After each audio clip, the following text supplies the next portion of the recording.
All right. Well, thank you for your work on that, and welcome everybody.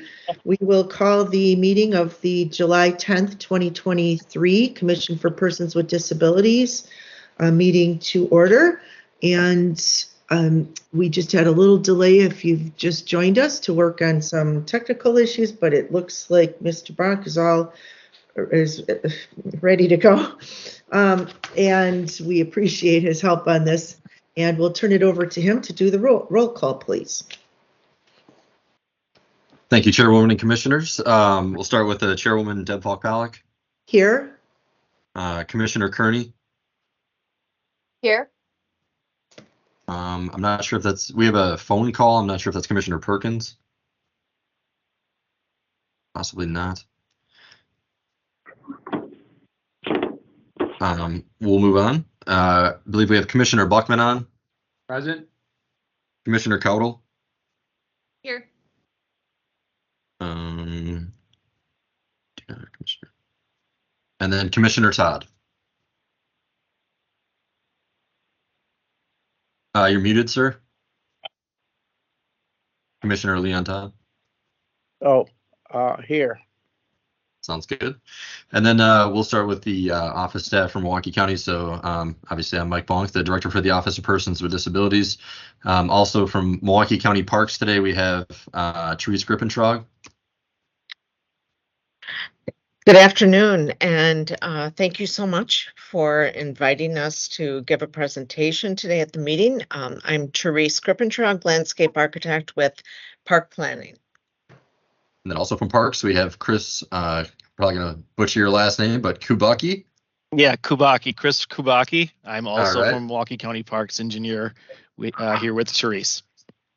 Sounds good. And then from Milwaukee County Transit, we have Fran Musi. Good afternoon, everyone. And then looks like we have did I actually do Commissioner Kearney? I did, correct? Yes. Okay. And then we do have a external caller, which I'm not able to see who that would be. If you're on the phone, if you could let us know who you are, either a guest or a commission member. This is Becky Rabatin. I did try joining from the link, and I'm just waiting for others to join from off of the agenda. So I thought I'd try calling in. Okay. Yeah, if you want to try to submit that again through Teams, I could probably admit you. I must not have seen it while I was working through the phone, difficulties trying to get on the laptop. So I believe that's everyone. Okay, thank you. And I just did see a message from Commissioner Lee that she's trying to get in. So Mike, is there a way that you could help her out with that as well? I can do my best. I'm not seeing any type of links. Actually, I'll try to do something else. I can try to get her in that way. Okay. Sure. Okay. So she's trying to get in. It just popped up on my screen. Honestly, I don't know if that was in the chat. No, it couldn't be in the chat. That would mean she's in the meeting. So she must have emailed me and it popped up saying she's having some difficulties. Okay. Well, first of all, we see that Leon Todd is listed on the agenda. So that must mean Mr. Todd or Commissioner Todd, everything went fine with the meeting with the county committees, and you are officially a member of the commission. And I wish to, and thank you, Commissioner Caudle, always doing the good emojis there. We all wish to formally welcome you as a new member of the Milwaukee County Commission for Persons with Disabilities. So like we say, just hang in there, it eventually works. So thank you and welcome to the commission. And I do see Commissioner Lee has joined us, and Commissioner and Supervisor Willie Johnson Jr. has also joined. So thank you that you were able to get in. All right, so the next item is the review and approval of the June minutes. We do have a quorum. Thank you to the office staff who put these together for us. Would there be a motion to approve these? So moved. Okay, that would be Supervisor Johnson, and a second by Was that Commissioner Lee? I should ask, are there any corrections, changes that anybody noted in the May minutes, or I mean, the June minutes? Okay, so if we could vote to approve those, all in favor, please say aye. Aye. Aye. Aye. Okay, anyone opposed?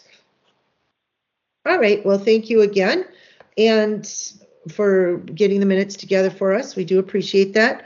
And thanks for getting those out during a holiday week too, Mike. It was a busy week, and getting those sent out with the agenda to all of us is appreciated. So next we'll move into the Transit Plus report, and we do have Fran Musey from MCTS with us. So welcome, Fran. And we missed you last month, but your colleague Chris did a fine job with presenting information. So welcome back again, and thank you for having him join us. It's always good to see your staff. So we'll turn it over to you. Thank you, Madam Chair. So yes, I know there were a couple of questions that Chris, that you had for Chris last month that maybe he wasn't able to answer. So I hope to be able to address those for you in my report today. So first of all, our ridership in May was 30,971 rides. That was van rides in the month of May. June was just down slightly at about just below 30,000. So van ridership is holding steady throughout the year. As we said, it kind of goes up, levels off, and then goes up again. So that's kind of how that recovery is working for us, as with other paratransit programs across the state or across the country. So we're hovering right around the 80-85% of pre-COVID level, depending on the day and the month. So it's coming back. Some of the questions I think last month were about our MCTS bus rapid transit, the Connect. You had asked about free fares. Chris did tell you fares are free until the end of September, which is correct. So anyone wishing to ride and try out the MCTS Connect line can do that for free through September 30th. That's being sponsored by UMO, who is our fare collection partner. And then I think there were some questions about some of the concerns that people have been addressing or have been expressing. I think the most common concern is the distance between stops on the BRT and maybe the placement of stops, that kind of thing. I know probably the most complained about or frequently expressed concerns, especially for the disability community, are these stops that are closest to vision forward. That pair of stops has been probably of the greatest concern. So as far as platform location and placing, there are many factors that go into that. You know, where are those high ridership bus stops? You know, they look at those first and try and get platforms as close to those high ridership areas as possible. But there has to be some sort of editing. If you have a bus rapid transit system stopping at every bus stop on every other corner, it's not going to be rapid anymore. That's part of the way you make it rapid, is to take out some stops. And so the stops are further apart. The other issue, and unique in some of the, certain corridors, it's a little more challenging than others, but building, they're not just a sign at a corner, right? That's a big platform with seating and amenities and lighting and signage and a ticket vending machine. And it's a higher platform so that the bus can pull up and you have that more near level boarding. And so it's a big structure that has to be built in the right of way. And so that requires that there's public right of way to build that structure in. That's not going to interfere with driveways to people's homes or gas stations or whatever businesses might be there blocking the view out of somebody's window out of their house. So there are a lot of different things that go into that determination of a placement of where the platform is. And that's why you'll see that like our Connect route doesn't run on Wisconsin Avenue west of Hawley. That's a very narrow piece of road, very residential. It's one lane in each direction. There really isn't room for a bus to stop and at a platform and, that would, running a BRT on that piece of Wisconsin Avenue would be pretty impactful to the people living along there. And so that's why the BRT moved and is on Blue Mound all the way out west of Hawley, because that's a much wider road, a much busier road. There are more lanes of traffic so that there's the opportunity for cars to get around a bus that are stopped. There's wider right of ways, things of that nature. So because the bus is now on Blue Mound west of Hawley, those stops at Vision Forward that used to be right at the corner of Wisconsin and Hawley needed to be moved, because when a bus is turning through an intersection, it can't be right. You can't make a bus stop right at a corner. We have a 40-foot long bus that needs to kind of set up for a turn, and then it has to clear the turn and be able to get up to the curb before it can stop for a passenger. So that takes like 120 feet past a turn to be able to turn and then get parallel to the curb and stuff like that. And so because of that turning movement and the right-of-way issues that were happening along Hawley, those stops had to go from Hawley and Wells to Michigan. They're at Michigan, I think. Yes. And so that is where I think there have been some concerns and some complaints about, the stop is far. It is not right outside Vision Forward anymore, but just because of the right-of-way issues and the turning movement and all of that, it couldn't go anywhere else. And so,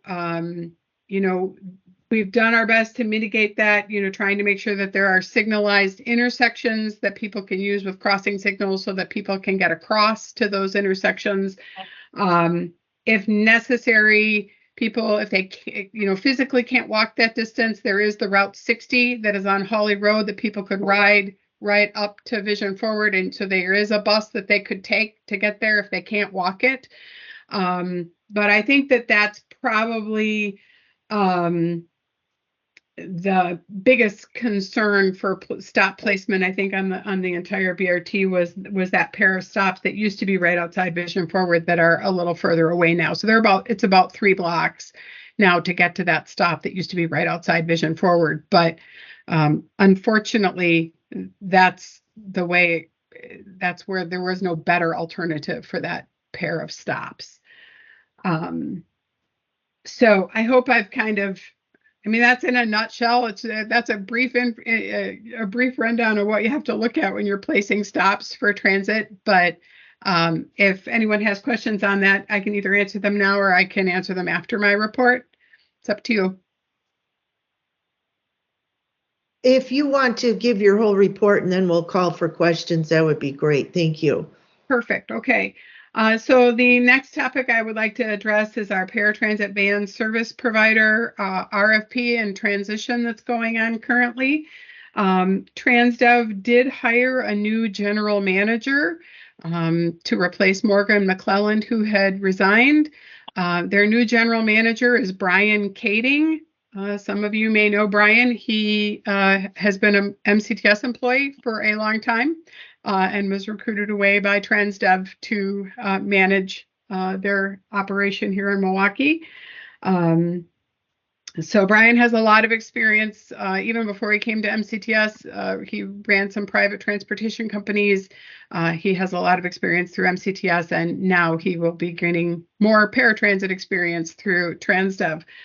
So I am both sad and happy to hear that they've named Brian, because I'm not working with him day to day at Transit, but I am working with him day to day on our van service, and I'm very confident in Brian's ability to provide service that our customers are looking for.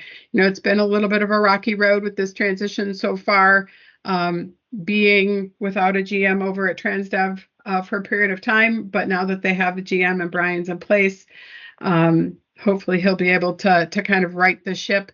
The other concern or problem that we have been having is in advance of our new contract, they installed a new telephone system at First Transit because their old one was beyond its end of useful life. They couldn't get parts for it any longer. So they installed a new cloud-based telephone system about 3 weeks ago, and they're still having intermittent problems with it, and their corporate is trying to figure out what's going on. But periodically it is it's taking calls and people are getting into a queue and they're hearing hold music, but the queue is not spitting the callers out to the people waiting to get the calls.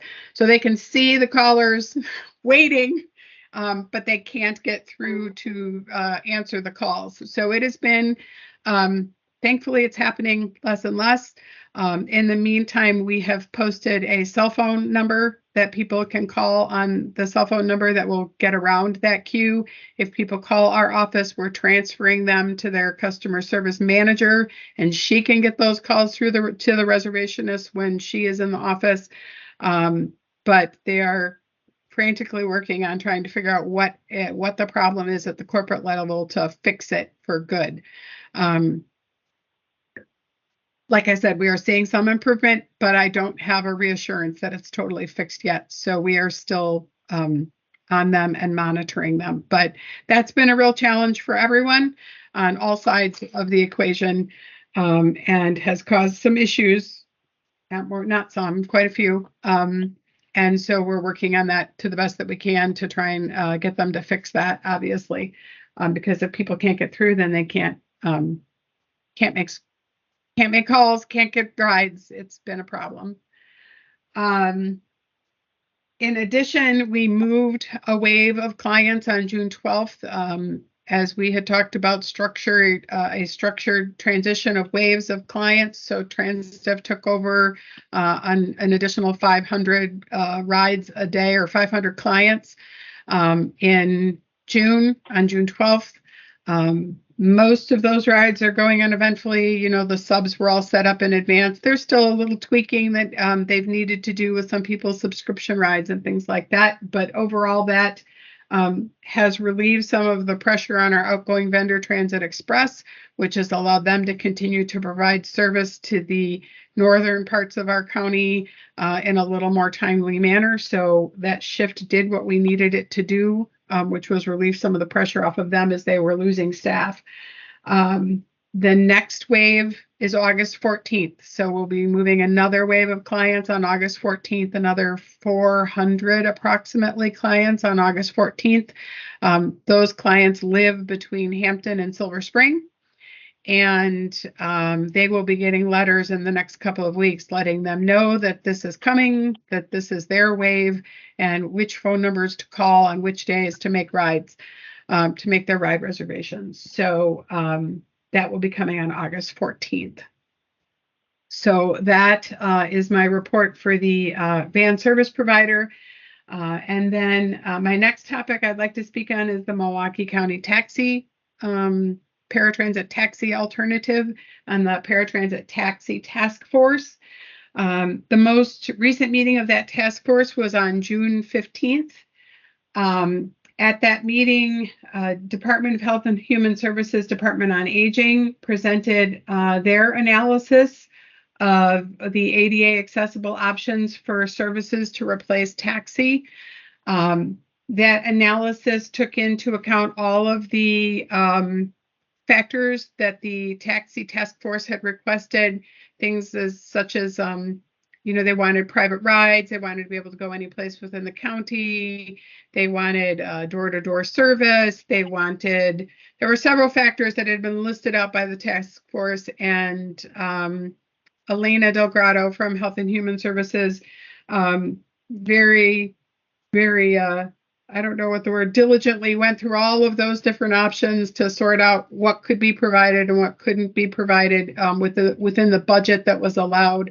And to make a long story short, the final result of their analysis was that the cost of any program that would come close to meeting the needs of the ADA with wheelchair accessible service and meeting the desires of the task force would be cost prohibitive and outside of the budget that's available to run the program. So, for example, if they were to allow kind of unlimited rides, that service could balloon to like a $4 million a year service. And like currently we budget like $600,000 a year for that service. Or I'm sorry, this year was 300,000. I'm sorry, I said six. The most restrictive option that she was able to come up with allowed for 2 rides per month, like 1 round trip per month. And that came in at like $548,000 a year. Their recommendation was that there isn't something that they could create that meets the demands that would fit within the budget. And so that was shared with the task force, and MCDOT and Health and Human Services have prepared a report of those findings for the Transportation Committee. Unfortunately, you may or may not know that tomorrow's Transportation Committee meeting was canceled. So the next Transportation Committee is not until September, and they will be reporting those findings at the September meeting. But at the same time, the taxi program, our contract with American United ends on September 28th. And so we at MCTS are working on communication to those riders who are currently using the service regarding the end of service, exploring options to use the remaining funds, maybe in some sort of equitable manner for the paratransit riders. But we're still trying to figure out what that looks like. Trying to figure out exactly how much is left in the budget for this year, and then what can be done equitably for all the paratransit riders. So we're working on that, and then a communication, but timing of all of this has to be worked out with MCDOT as far as making sure we're communicating with the proper elected officials at the proper times and making sure we're giving people notice. So there's kind of some logistics that have to be decided by MCDOT that we're working with them on. And last but not least, our customer satisfaction survey is now closed. I will update you when our survey responses are compiled. Thank you for those of you who did respond. We did get our above our minimum number required for a valid sample size. So we appreciate anybody who did respond to that. And then we will be able to take that feedback and hopefully craft a better program based on the feedback that comes through from that survey. And with that, that is the Transit Plus report. Thank you, Fran. Does anybody have any questions, comments regarding any of the items that Fran went over in the Transit Plus report? I do, Chairwoman Fogg Pellet. Fran, with respect to the task force as it relates to the taxi rides, I heard what you said as it relates to the budget being cost prohibitive, but what did the task force come up with any alternatives? What was the feeling with respect to the task force? The task force was the last meeting was really about Health and Human Services sharing what they had been able to discern, and the task force members were not happy, right? Because this is a program that what there would be funds for is a program that doesn't look anything like the program that they have today. Okay. And they were, obviously not happy to hear that. But they weren't, that really kind of wasn't enough for them. They wanted something more robust. but the funds aren't available for that. So, looking through the end of this year, we're looking at possibly trying to see if there's something we could do for like maybe a free paratransit ride for people, or a free weekly voucher for a weekly ride on the bus kind of thing, to help soften that blow for those riders that were using taxi and can no longer. But Health and Human Services was reluctant to start a new program that there aren't funds available to continue to run, and the features of that program were something that nobody even wanted the program, because it was not attractive to anybody. So it was kind of a lose-lose situation Okay. with the task force, because they're like, well, this doesn't do what we want it to do. And Yeah. it was kind of like, we understand, that's what we're saying. We can't do what you want to do with the money that's available. So Okay. it was kind of, I wish I had a better answer for that. No, I appreciate that. I appreciate what you've told me. As much as it looks as if, for whatever has been happening, that will cease, and it appears no palatable alternative is available at this time. So thank you very much. Appreciate it. Thank you. And that's a very good word. They're palatable. That's exactly it. There is nothing that's palatable to the taxi riders that it will satisfy what they're looking for. Thank you very much. Thank you for the question. What is the on time, I forgot what the metric is called, but would that be a good, because I did go to that listening session, and former Director Don Natsky was very much advocating for some sort of continuation or program. But I'm wondering, because many of these people were talking about they're using this to get to work and to be on time and other sorts of things. So what is, I know you track that, the on time percentage, and I'm assuming that's discussed in I don't know if it's discussed in the task force, that what so that. I think I can address your question, Madam Chair. The part of the analysis was to look at destinations and where people were going separate from home. We really don't have trip purpose information, because for paratransit, we don't necessarily collect trip purpose, because we can't prioritize on trip purpose on paratransit, and so we don't collect that on taxi. The largest trip generators in Health and Human Services analysis, and they did like latitude and longitude analysis using mapping software to find out where people were going. The most frequented addresses were Potawatomi, and then 3 separate Walmarts. So the biggest demand were commercial sites, and the specific addresses were Potawatomi and 3 separate Walmarts. So again, what people's purpose are at Potawatomi or a Walmart, that could be employment, it could be anything, it could be shopping, it could be anything, right? Yes, if I can just interject, when I was at the listening session, there was strong advocacy from the blind and low vision community. Yes. That seemed to be the community of persons with disabilities that really were using this program perhaps the most. Mm-hmm.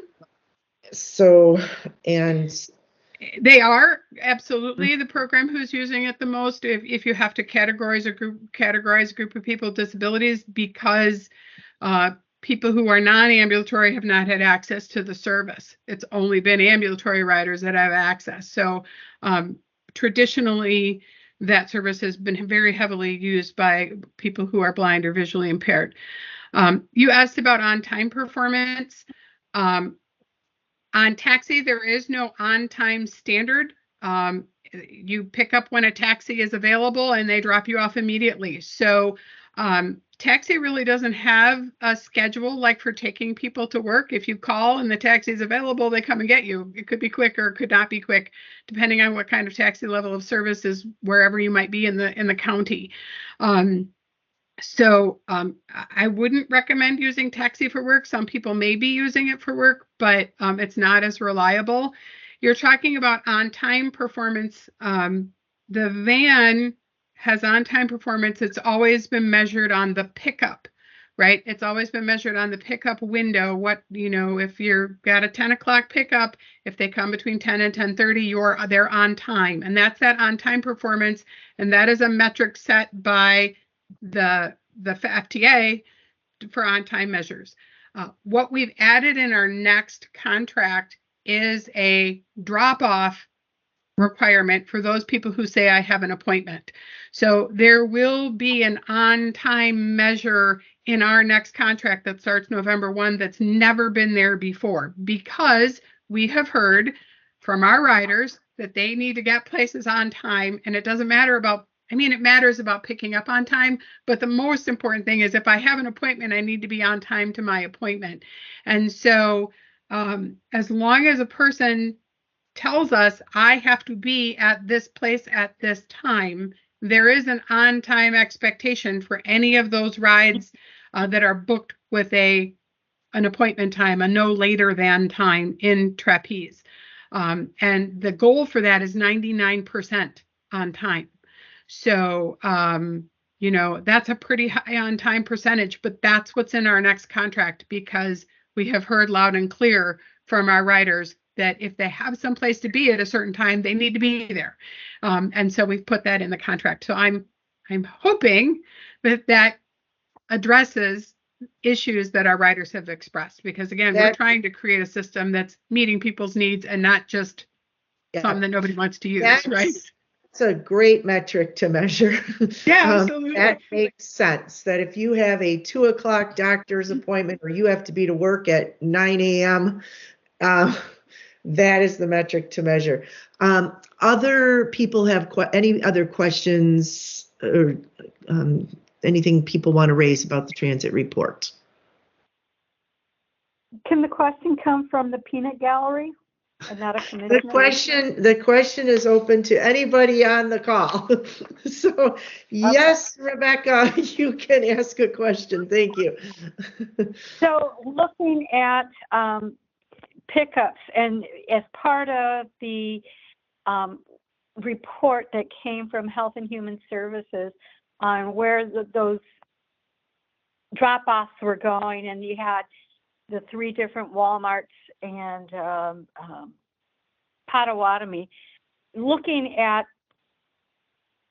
types of drop-offs, like you're not going to have a lot of everybody going to the same doctor, where it would come up as often as maybe Potawatomi. But would you consider putting that performance or that question in part of your report as well, so you understand where people are taking the transit to better understand its usage and what types of drop-offs are being done? We did not do that analysis, Rebecca. That was done by Health and Human Services based on the ridership data from Taxi. And they looked at, like I said, all commercial locations. So if there were like a medical clinic that were getting a lot of drop-offs or pickups, that would have kind of shown up on their heat mapping, as they called it.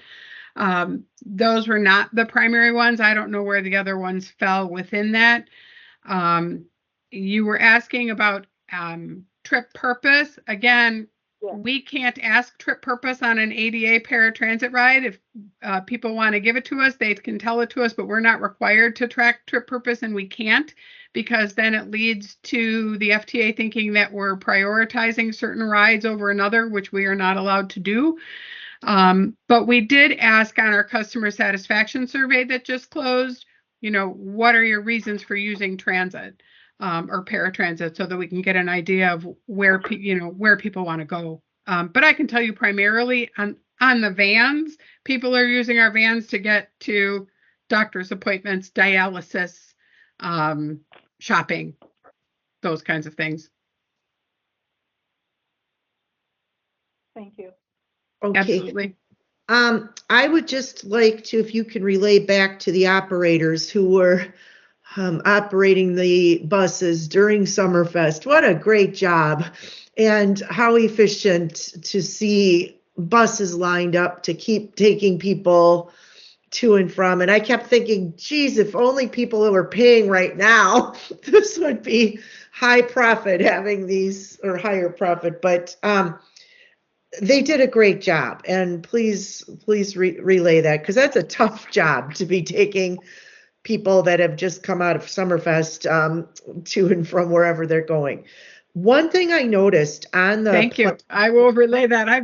I've been there at the end of the night. It's a pretty interesting time to be down at Summerfest. I saw people, especially right at that first stop by the north ends of the ground, like a person in their uniform helping direct people, give directions, encourage people to take the bus. I thought they did a great job. With the stations themselves, I'm assuming they're all done, right? Because I noticed that when the BRT people came to the commission and spoke with us, the painted icon on the ground, we were encouraging to use the active wheelchair icon on there, because the office does have that stencil.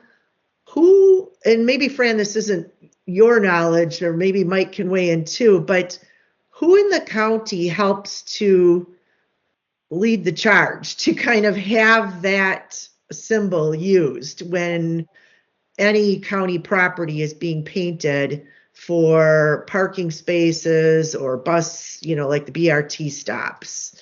Because I know we were advocating to have, that was one thing that was brought up by one of our commissioners. And how does that happen that this becomes the culture of the county to use that image versus the older image? I don't know countywide. I know on transit side, there originally was not going to be any kind of a image at all. But due to some of the,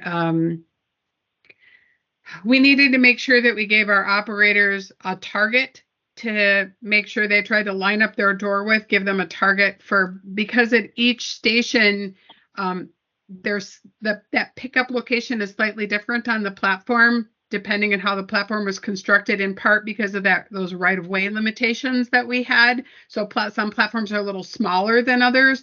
So the bus has to pull up a little bit further. Otherwise, you'd be opening the back door onto a step or a ramp or a wall or something like that. So you have to be very careful about where you place the bus. And so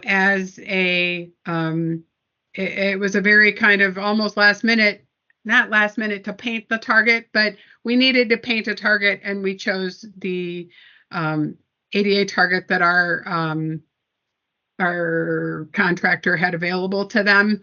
I'm sure that it was an oversight not to use the active ADA logo, but I can relay that to our BRT team for the next round. And that we are trying to use the most up-to-date things, but I think it was used whatever was available. As far as the rest of the county, I don't know how that works as far as which symbol gets used. That's something maybe Mike could speak to. Yeah, Chairwoman and Commissioners, our office does have like 2 stencils circulating within Milwaukee County. I believe we still have one at our office, and then we have another one at our parks unit, like down in the south end near Grant Park. They're still utilizing a stencil down there, but a lot of it just comes through advocacy within our department, reaching out to the other different service areas. Believe it or not, Milwaukee County has a lot of different departments, whether it be the parks, the zoo, you know, all the various areas all have different types of leadership within Milwaukee County. So definitely have to do a better job on our end to advocate to get those out there, as it is just essentially like, a stencil that we would house within our office. A lot of some contractors do have the new active icon, and will make the suggestion or ask, but ultimately it comes down to each department and what they ultimately feel like doing in regards to the painting of the active icon to the traditional icon. So yeah, Is this something that you could show? Because I know there are great pictures from some of the county parks where this was placed. Is this something to take a picture and can go out to the heads of the various departments as a reminder that this is free?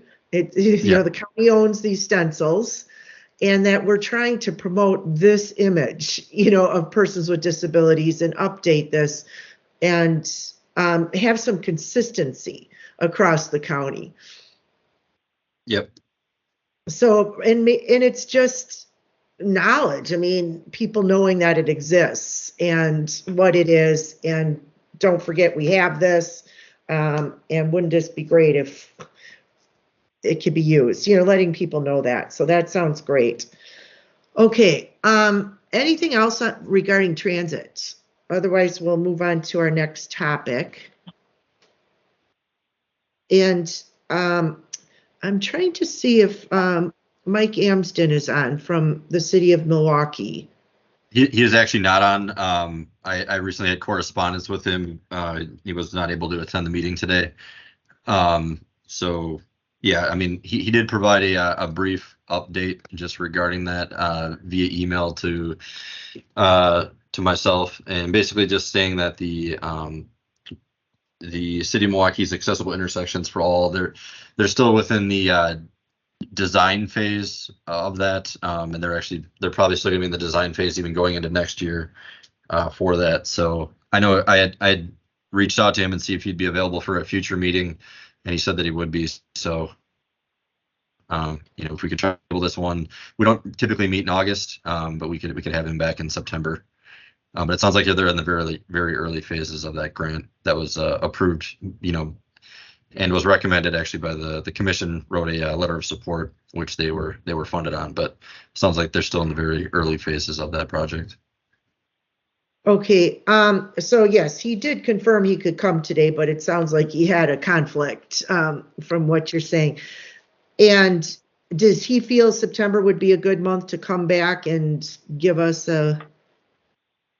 Yes. to focus in on the accessibility features, I think, so we can talk about some of these things. And it's always better to be on the early end of this to work together.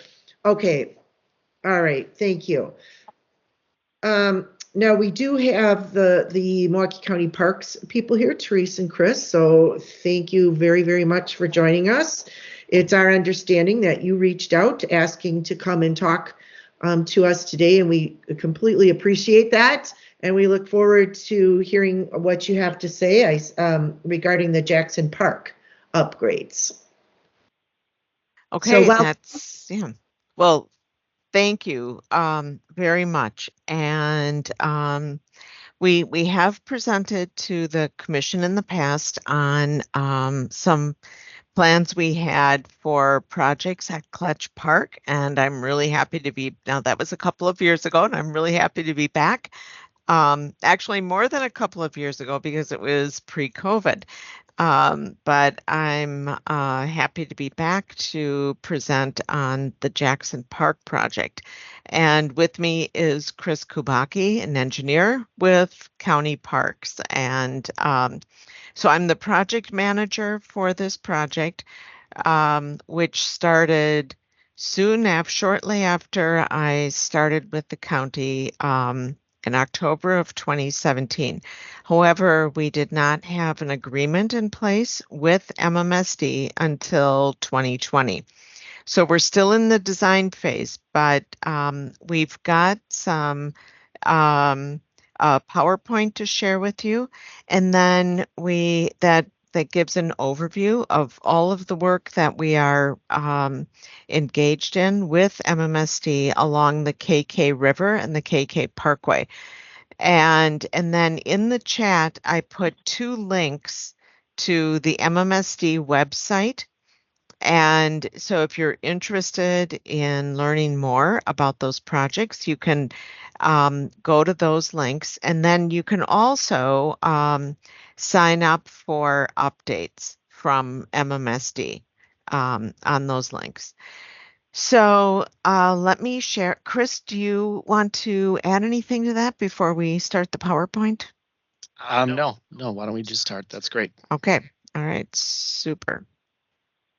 Now, just excuse me, Therese, just so you know, Mike said he needed to step away. So I don't know if he needs to give the access for you to do the PowerPoint, because I don't have that ability to do that. Oh, okay. Let me see if this works. And I'm happy to share that. So are you now seeing the PowerPoint? Well, it's actually it's a PDF. It's a PDF. You're not. Okay. Does anybody else see it? I don't see it, but I am not okay. either. I'm gonna. Okay, thank you. I do see he put you down as presenter, so I wonder if that means you should have the ability to share your screen. Okay, I'm trying this again. How's this? Oh, something's happening. Yes, I see Yeah. it. Oh, okay. All right. Okay, thank you. Super. Okay, so aside from county parks, oh, I actually have the PPT up, but aside from oh, okay, aside from county parks, the county architecture and engineering program and OPD has been involved in this project. So the slides that we're showing you are from an advisory task force meeting from the end of May of this year. And then we've added a couple of others. So some of them we'll go through a little quickly, and then others that focus on design we'll spend more time on. But this is a picture of Jackson Park back in probably the 1960s, maybe even earlier than that, or maybe even the 1970s. But there's a lagoon at the park, and there's a swimming pool and a number of other activities. So what we'll go through is an overall explanation of the KK River projects that we're working on with MMSD. And then we'll talk a little bit about the Jackson Park project. We have some exciting plans to share regarding the pavilion and the plaza that overlook the lagoon, and also the service yard. Some really great design changes for the park staff. The county is engaged right now in an aquatic study, which you might have heard about at a previous meeting or through social media. The survey for that study closed at the end of June, but there will be more to come on that, and public, probably additional public meetings. So the Kinnickinnick River is a fully, and the watershed, it's a fully developed watershed.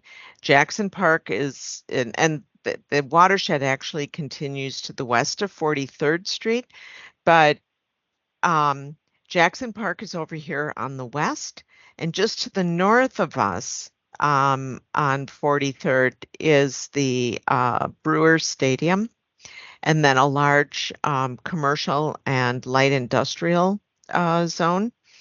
The river flows toward the harbor, and so flows to the east.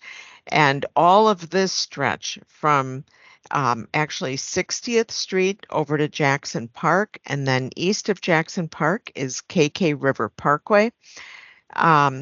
Pulaski Park is in this stretch from about 20th to 16th. And then from 6th to 16th is City of Milwaukee land. And then we've got the KK estuary and harbor to the east. Oh, I'll just go back here. So the stretch that Pulaski Park, the work in Pulaski Park has already been done. We're working on the design of Jackson Park and the 43rd Street ditch with MMSD right now.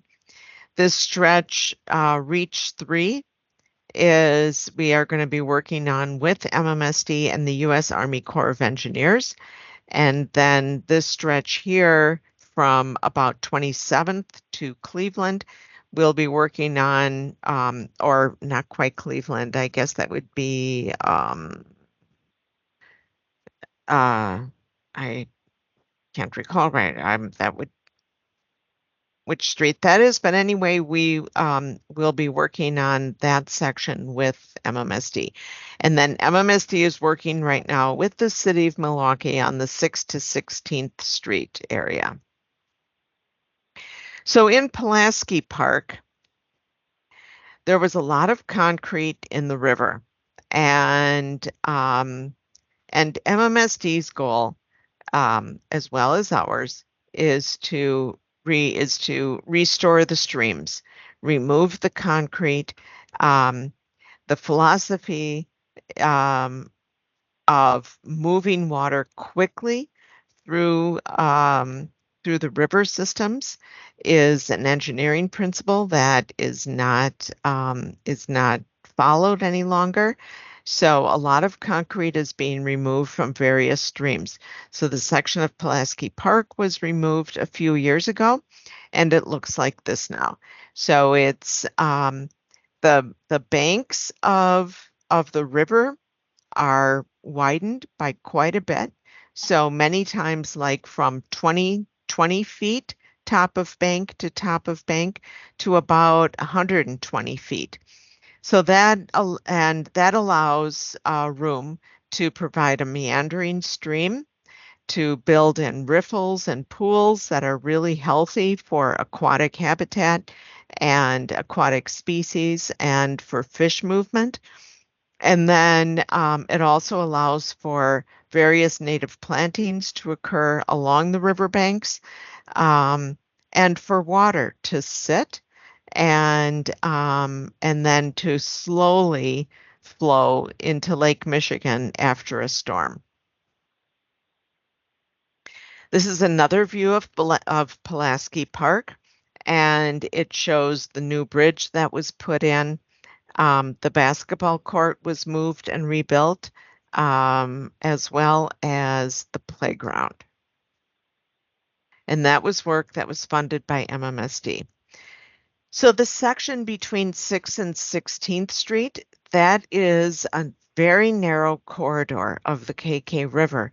And there many houses were flooded out on a periodic basis.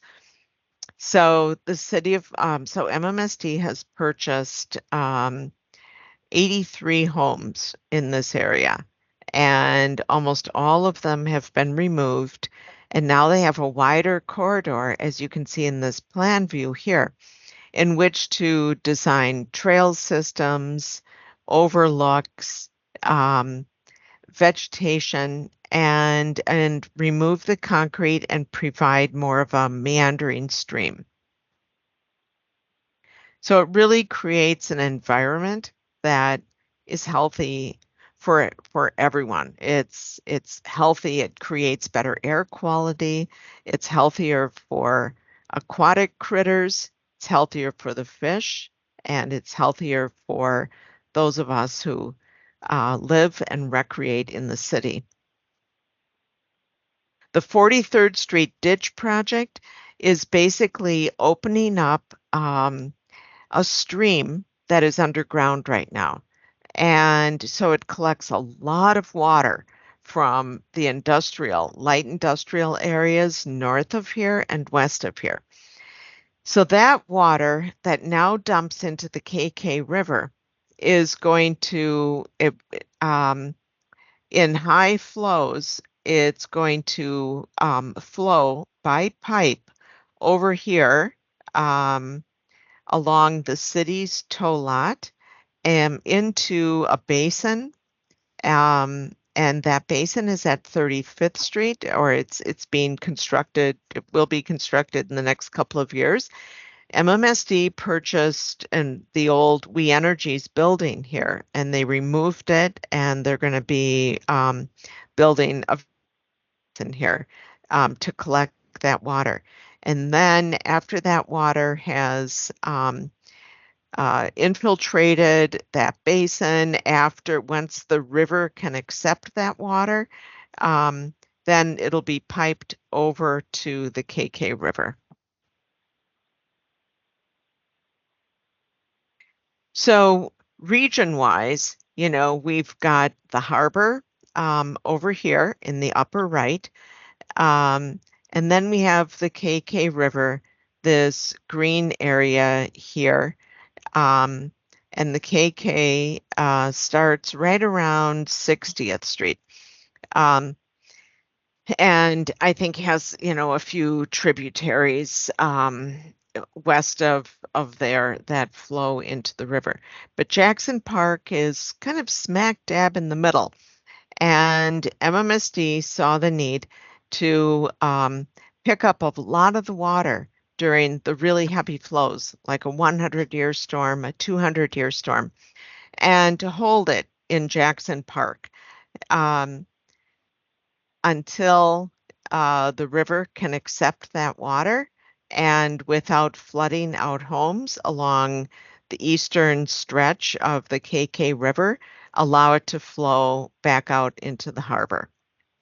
So county parks and the county board agreed to allow an agreement to take place between the county and MMSD to make some changes at Jackson Park that both benefited MMSD from a stormwater management standpoint, as well as county staff, and more importantly, the public, by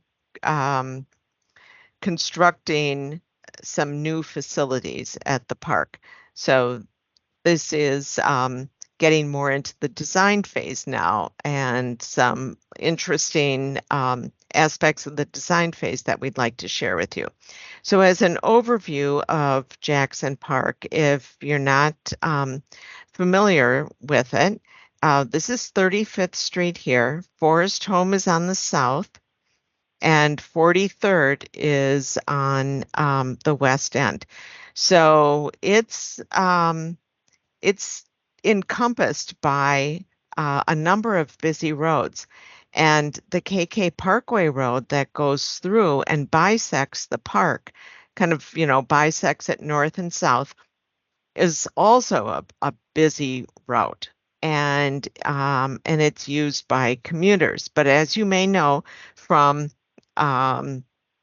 various county parks, social media sites, we're looking at a number of our parkways and looking at putting the roads on a diet and maybe even closing some to vehicular traffic, and creating more of a park-like experience for people coming to our various properties.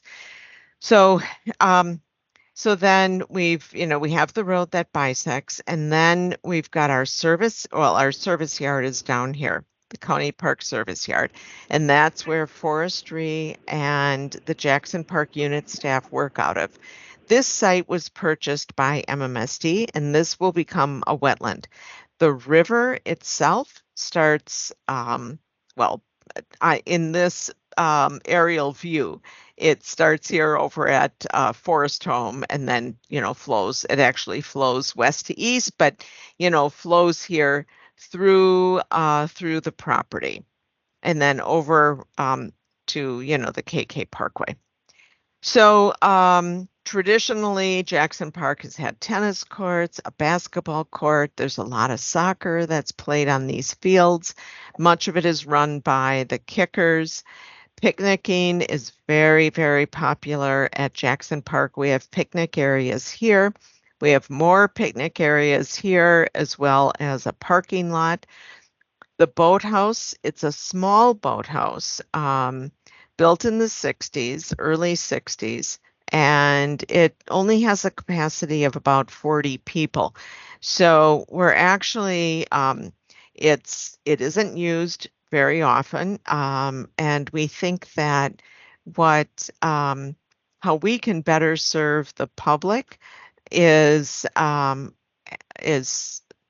having an open air pavilion here. So we're looking at removing that boathouse and replacing it with an open air pavilion.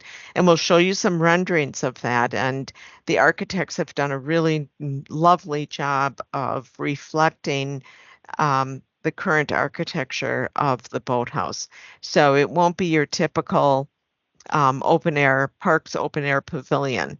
It'll really be something special. There's a pathway, an accessible pathway around the lagoon. And then we have a swimming pool over here. And whoops, excuse me. And then more picnic areas over here along 43rd and along Forest Home. So are there any questions up to this point? Does anybody have any? Oh, Supervisor Johnson. Yeah, I have a question. Ms. Griffin-Trog, with respect to the area between 6th and 16th, the area where MMSD purchased 83 homes or so, how much did that cost and over what time period did that take? Did that take a couple years, 5 years? It seems to me that would be that's something to be very time consuming, so that at some point that concrete could be removed and the river could be expanded with respect to one side to the other side. Yeah, so that's a really good question, because just imagine, even working through that with the city of Milwaukee and them losing the tax base from those homes. But the flooding issues were so severe that Yes. I think that I know it took at least 5 years, and maybe longer, to work through um, all of the policies and the negotiations between MMSD, the city of Milwaukee, and the various homeowners. And I don't think they ended up using eminent domain. They don't like to use that. Most, public entities don't. And I don't think they ended up using that at all. It was all friendly negotiations and then assessments. Actually appraisals. So, what the people were paid is based on appraisals. So I believe I do not know the cost, but maybe Chris will look that up on their website and see if a cost is associated with that. You could go to those links in the chat, Chris. So we'll get back to you Okay. if Thank you we very much. find that Yeah, number. that something like that is going to take a long time because, as you indicated, uh, eminent domain was not used. It was the various homeowners negotiating with MMSD and then with the city of Milwaukee with respect to knowing what the assessments were, and all that takes time. Of course, we all know that takes time, but they're looking toward desired effects, and it takes time to get to those. So, thank you very much. Yes. Thank you for the question. Okay, yeah, thank you. I am honestly finding this fascinating and interesting learning about this. And I could listen. So we have to get through the rest of our agenda too before. Okay. So if there are certain things that you would like to highlight regarding individuals with disabilities or help that the commission can help with, we would certainly love to hear those things. Okay, super. So let's move into those interesting design issues. So when the county enters into design on our projects, we use universal design principles. So that's, as you know, it's designing for everybody. So we pushed that very much with MMSD. MMSD has consultants from HNTB and Smith Group, as well as a few others who are working on this project. But we are, there working with them along the way. We had very large numbers of park staff, A&E, and OPD staff that were working with us to make sure that we were going to, that any new facilities and changes to this park were going to meet the public's needs. So here are some changes that we're looking at. We're getting a new service yard. I will mention that the negotiations with MMSD on this item are a little bit contentious right now, but we're working through them. The KK Parkway Road is being redesigned to slow traffic down. It's being narrowed. We are adding some parallel parking, some perpendicular, some angled parking. And then we're moving the Oak Leaf Trail off of the road and onto the north side of the parkway. This area here that was a soccer field is going to be lowered by 6 to 7 feet because it's going to hold water in the future. So the soccer fields, and we've worked very closely with the Kickers Association, but they're going to be moved to the south part of the park. So they're not showing on this plan, but we have one field that will serve U6 through U8 and one that will serve U10 through 12. We're getting a new playground. So there is one playground at Jackson Park. This is going to be a small playground, but it will have features, accessible features. And we're working with our playground staff at County Parks to make sure that we accommodate people of all abilities. The trails, we're looking at different surfacing. Some of the trails along the new river system, the redesigned river, will be hard surfaced, and some, we're looking at some other materials. Crushed granite, possibly crushed granite with a polymer added. The basketball courts will be up here in the upper left. And then new tennis courts, pickleball courts, and futsal courts will be over here along 43rd Street. No decisions have been made yet on the aquatic facility and what changes, if any, we'll make at Jackson Park, but the how the aquatic facility is, what happens with that will be determined through the aquatic study.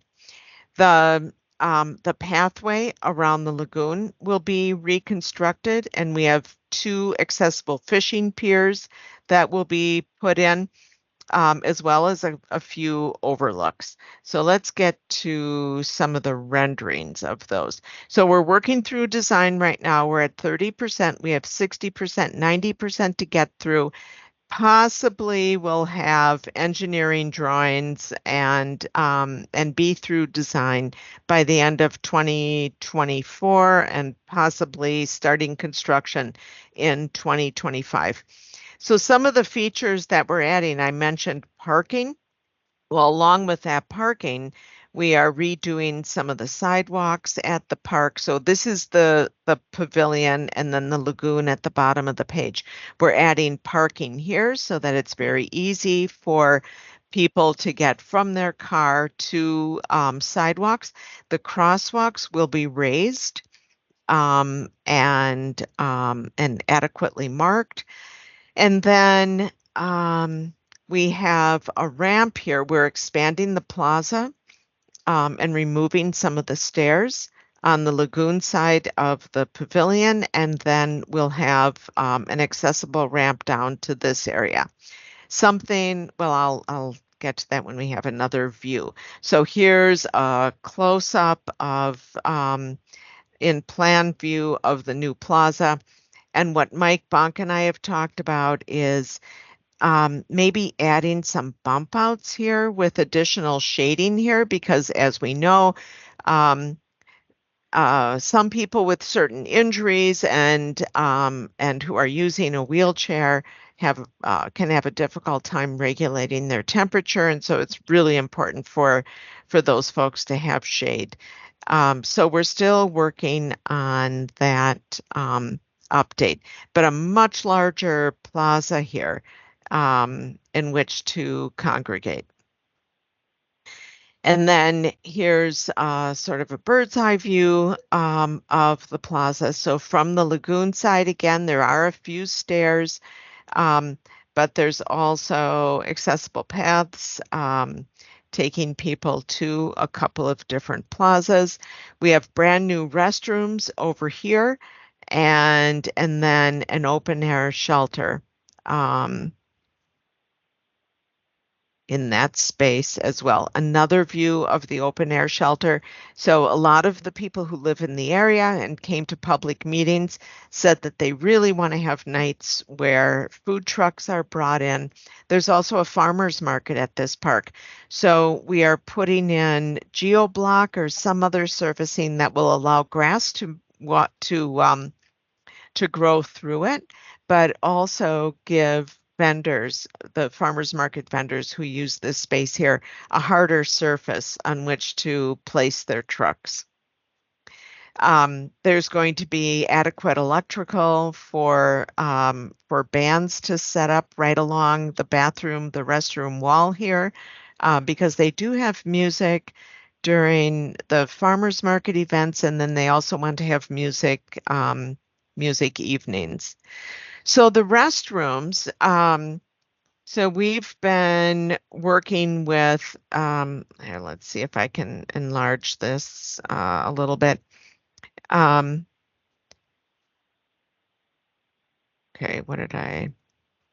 here we go. I don't think I'll try that again, but we're going to have men's stalls over here, one accessible stall, additional stalls and urinals, and then women's on this side, including an ADA stall. We are also going to have either one or two. We're still looking into the code and what is needed, but we're going to have inclusive restrooms. And in these restrooms, we'll have an adult changing table.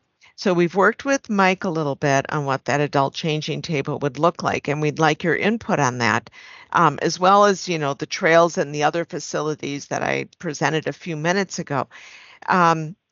We feel that that an electronic movable changing table might be damaged, and we're a little concerned about having that in this space, but we're still working with Mike on some other options. And again, we'd love to hear from you on that. So Yes. Here's another view of that pavilion. Okay.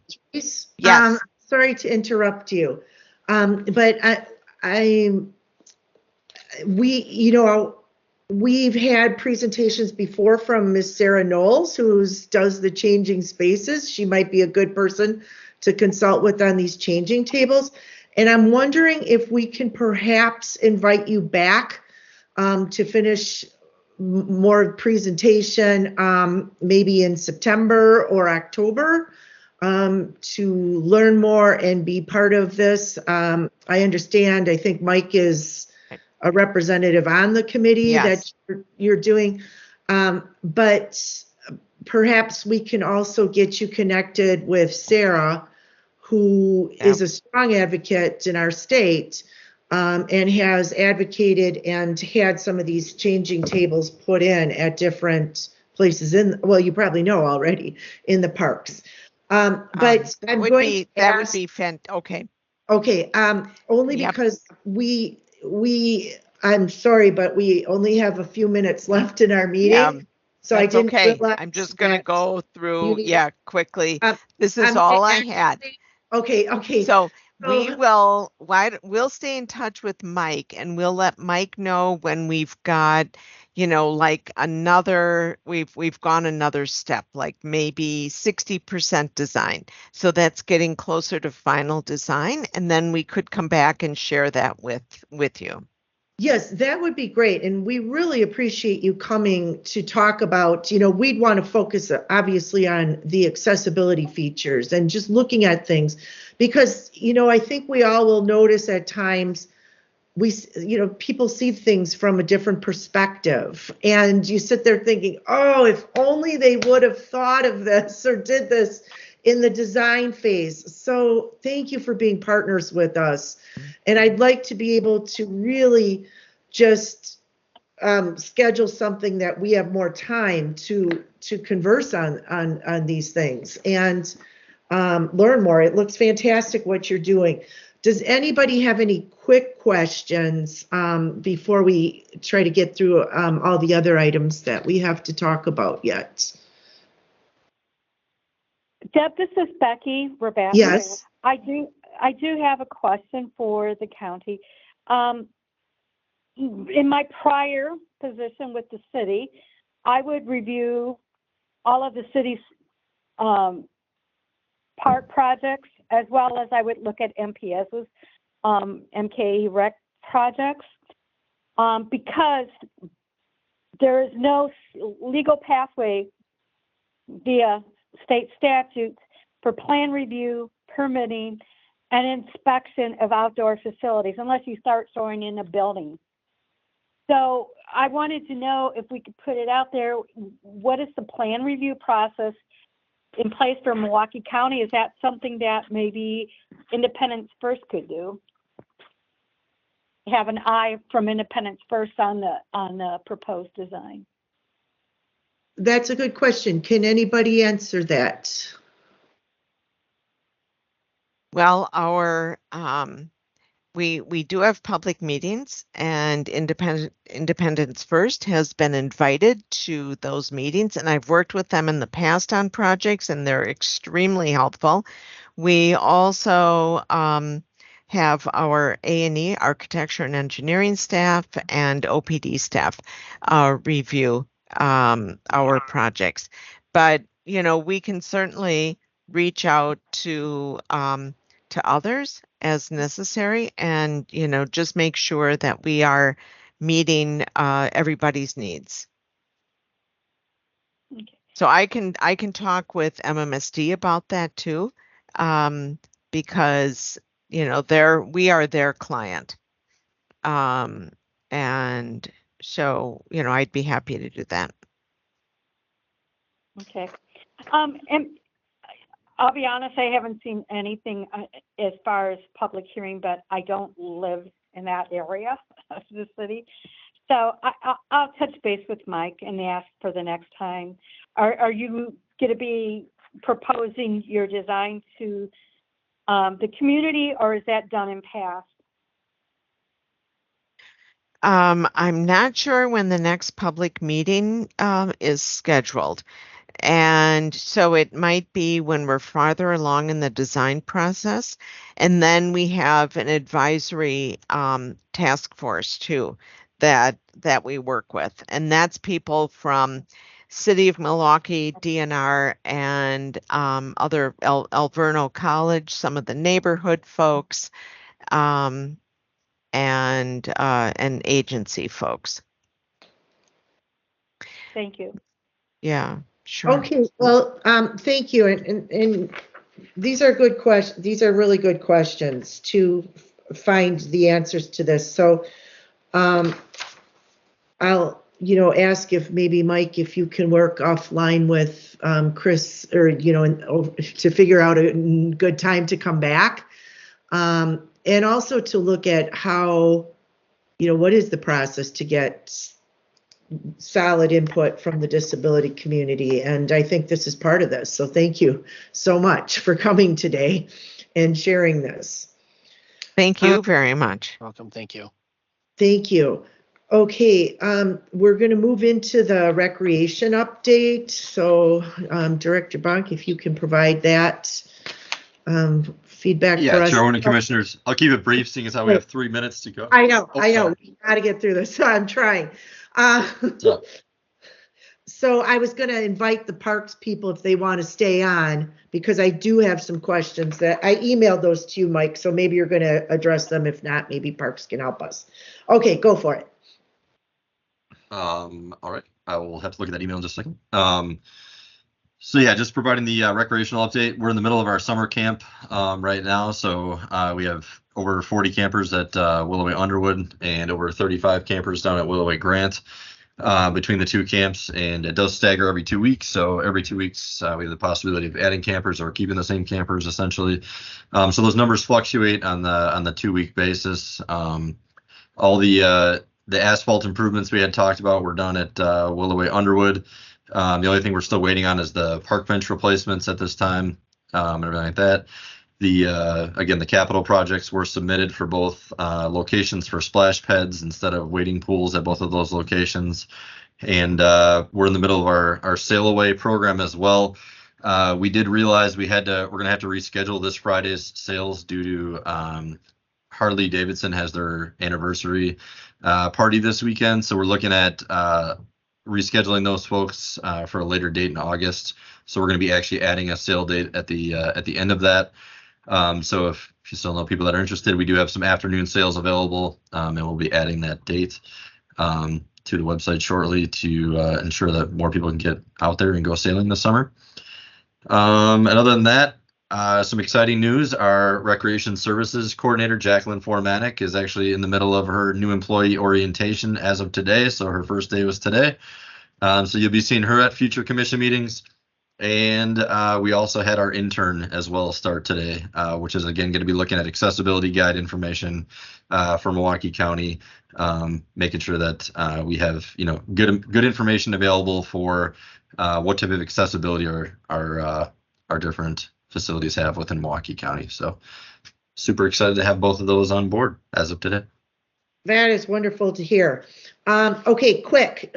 I took some pictures of the new asphalt and concrete and the ramping, and I'm going to send them to Mike. And Mike, if you wouldn't mind sharing them out with the commission.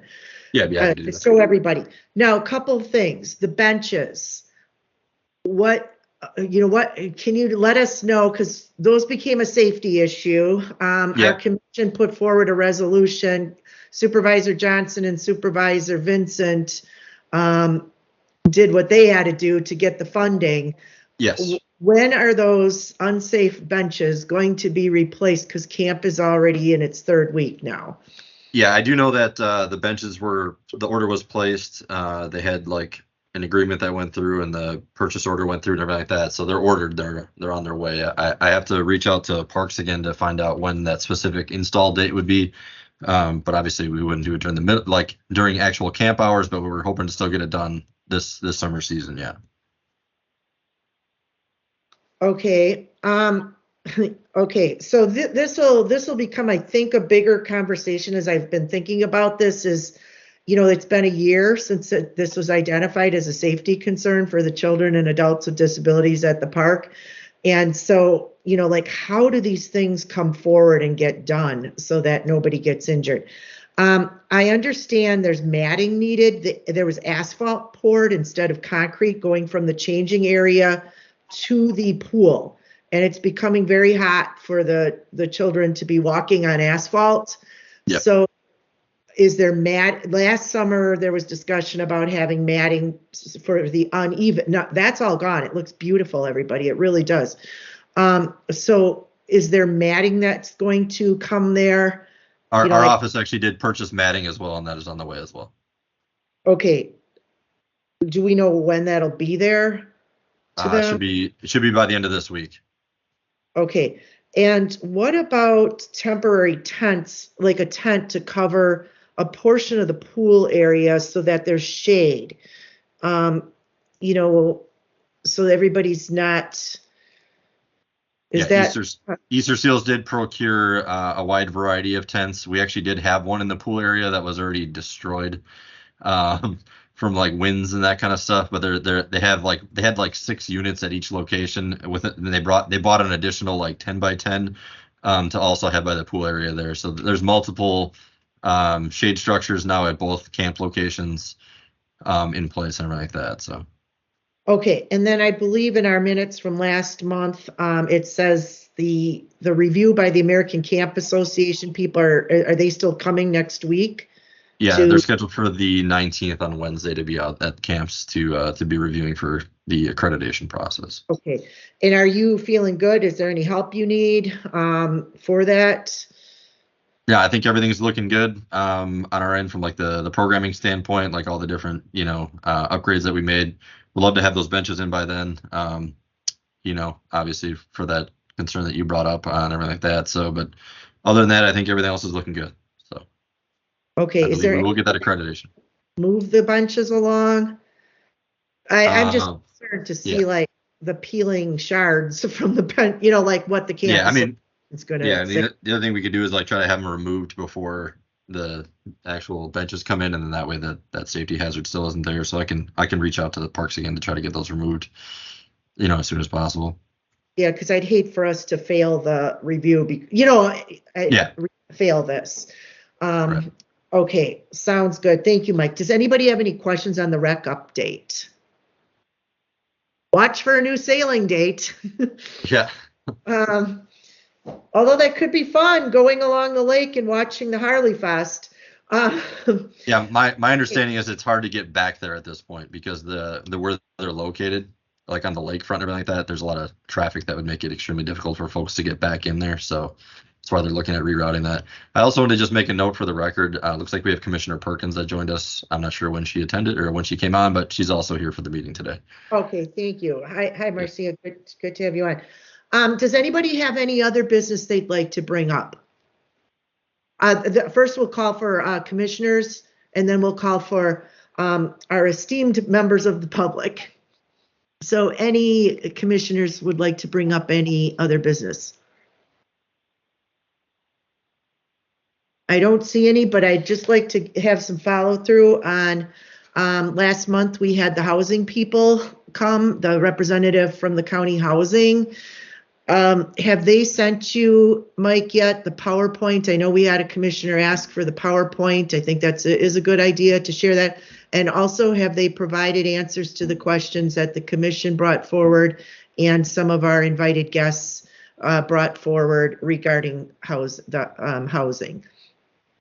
I did receive the PowerPoint presentation. I did not receive all the answers to all of the questions. So I'll go ahead and forward the PowerPoint right after this meeting here, and then I will reach out to Eric again to see if he could follow up with the questions that were asked at the last meeting. Okay. Yes, because some of this is, okay, I think. Since this is, kind of to Becky's point earlier about, just reviewing parks, the same question comes up about housing as the county is purchasing these houses and rehabbing them.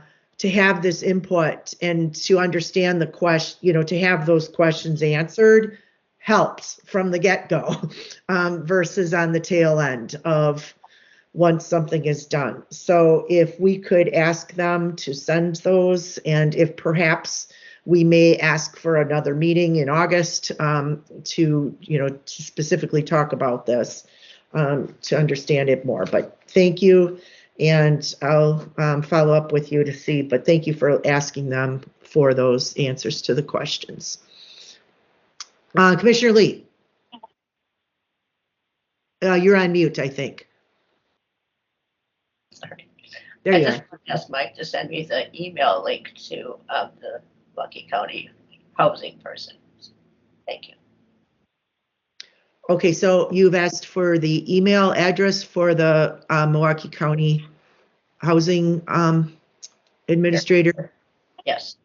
Okay, so last month we had, so I know if I understand this right, Mr. Manthe is in charge of the whole housing, but last month we had, oh gosh, why am I forgetting his name? It was Eric Collins. Eric was the presenter, so I don't know who you're asking for the email address. Eric. Eric, okay, thank you. All right, any other matters that, coming from any of the commissioners? Any other matters, that any of the members of the public would like to bring up?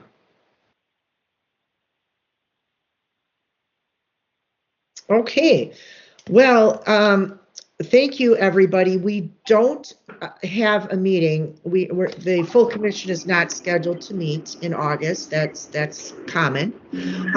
So we have the month off from meeting, which would mean our next meeting would be Monday, September 11th at 1 p.m.